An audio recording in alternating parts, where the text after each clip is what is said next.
একটা কমিউনিটি যদি জোট বাঁধে 1 সেকেন্ড লাগবে 12টা বাজিয়ে দেবে।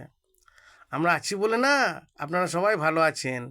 যদি আমরা না থাকি, কোনো দিন সেরকম আসে, 1 সেকেন্ড লাগবে আপনাদের 13টা বাজাতে।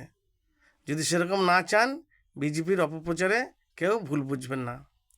আমরা কি বাম জামানায় ভালো ছিলাম না? বা এখন বিজেপি সরকারের আমলে কি ভালো নেই?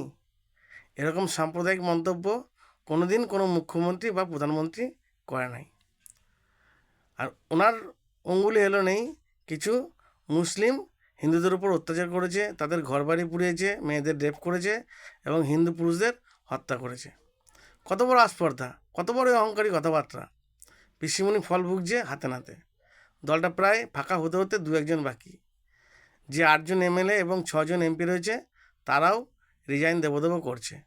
তখন শুধু বসে বসে মাছি মারা, আর কোনো কাজ থাকবে না মমতা খালার।